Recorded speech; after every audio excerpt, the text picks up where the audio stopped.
ये Proxima Centauri B है। ये पृथ्वी से सबसे नजदीकी रहने लायक ग्रह है। इस ग्रह का तापमान रहने लायक सीमा में आता है और इसमें सांस लेने लायक बिल्कुल सही वातावरण भी हो सकता है। हमें बस वहां तक पहुंचना होगा और हमारा सफर कितना लंबा होगा, हमें सफल रूप से अपनी नई दुनिया की आबादी बढ़ाने के लिए कितने लोगों को भेजना होगा, और क्या हो अगर हमें पता चले कि प्रोक्सिमा सेंटोरी भी हमारी सोच जितना रहने लायक नहीं है, तो क्या होगा जब अंतरिक्ष यात्रियों ने हमारे सौर मंडल के बाहर के ग्रहों को यानी एक्सो प्लैनेट्स को ढूंढना शुरू किया। हमने पाया कि वहां कई दुनियाएं हैं। इसका मतलब यह हुआ कि जरूरी नहीं है कि पृथ्वी ही हमेशा हमारा घर रहे, और यह कि जब 5 अरब साल बाद सूरज हमारे ग्रह को निगल लेगा, तब हमें यहां रहकर जान देने की जरूरत नहीं है। अब जब हमें 4000 से ज्यादा बाहरी ग्रह मिल चुके हैं, लेकिन सभी बाहरी ग्रह इंसानों के रहने के लिए अच्छे नहीं हैं। जितनी भी जगहों को हमने देखा है, वो या तो वरुण ग्रह की तरह बर्फ का गोला है, या फिर बृहस्पति और शनि की तरह गैस का गोला। इनमें से केवल 160 ग्रह पृथ्वी की तरह रहने लायक है। और जब बात आती है इंसानी जीवन के जिंदा रह पाने की, प्रोक्सिमा सेंटोरी भी काफी भरोसे वाली जगह है। ये एक ऐसे सिस्टम में प्रोक्सिमा सेंटोरी नाम के रेड मॉम यानी लाल बौने तारे के चक्कर लगाती है, जिसमें 3 तारे मौजूद है। प्रोक्सिमा सेंटर जैसे तारों को अपनी सारी हाइड्रोजन सप्लाई के चलते जलने में ज्यादा वक्त लगता है।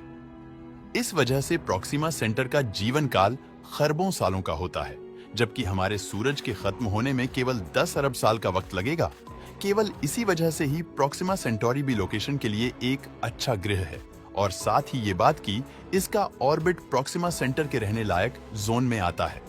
इसका मतलब यह हुआ कि वहां तरल रूप में पानी और सतह का आरामदायक तापमान होने की संभावना है। अगर हमारी किस्मत अच्छी होती है तो प्रोक्सिमा बी का वातावरण ऐसा होगा जिसमें हम सांस ले सकें, और अगर यह होता है तो सतह का तापमान 30 डिग्री सेल्सियस के आसपास होगा।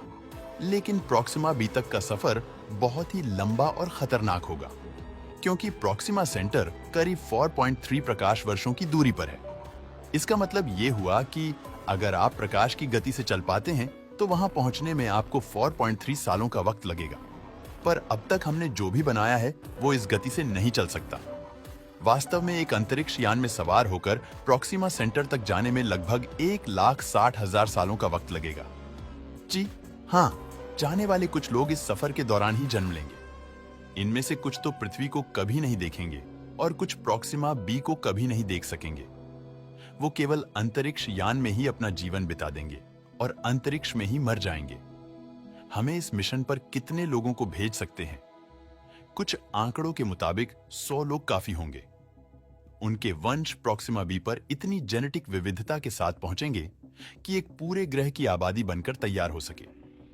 ये आकलन कम पैदावार इन ब्रीडिंग यानी अंतः प्रजनन और अचानक मौतों की संभावना को ध्यान में रखते हुए किया गया है। इस वक्त ब्रेक थ्रू इनिशिएटिव नाम का एक तकनीकी प्रोग्राम है। इस पर वैज्ञानिक काम कर रहे हैं, जो एक अल्ट्रा लाइट मानव रहित जांच पर काम कर रहा है, जो केवल 20 सालों में तारों के इस मंडल पर पहुंच सके। लेकिन मैं आपको बता दूं कि प्रोक्सिमा भी वाकई बहुत दूर है। ये इतना दूर है कि हम ये भी नहीं देख सकते कि इसका कोई वातावरण है या नहीं। हो सकता है कि हम एक जमे हुए ग्रह पर पहुंचे जिसकी सतह का तापमान -50 डिग्री सेल्सियस है, और अगर इसका अपना वातावरण होता भी है तो हो सकता है कि यह सही ना हो। शायद हम तब भी गर्म तापमान का लुत्फ उठा सके, या फिर प्रोक्सिमा भी प्रोक्सिमा सेंटोरी के साथ टाइटली बंधा हो सकता है। इसका मतलब यह हुआ कि इस ग्रह का एक हिस्सा हमेशा इसके तारे के सामने होगा और दूसरा हिस्सा अंधेरे से घिरा होगा। इसलिए अंतरिक्ष की यात्रा अपने आप में कुछ अनचाहे पड़ाव ला सकती है। पूरी जिंदगी एक जीरो ग्रेविटी वाले वातावरण में बिताने से उसमें मौजूद सदस्यों की मांसपेशियों और हड्डियों में कमजोरी आ जाएगी।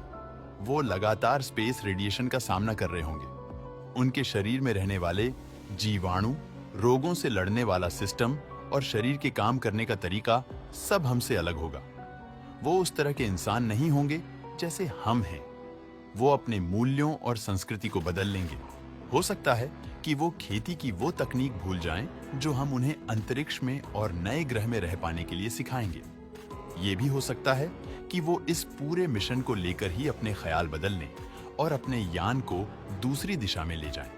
कौन जानता है, किसी को ऐसे मिशन पर भेजना एक बड़ा खतरा है। अगर मिशन भेजा जाएगा तो क्या आप जाना चाहेंगे? हमें कमेंट करके जरूर बताना।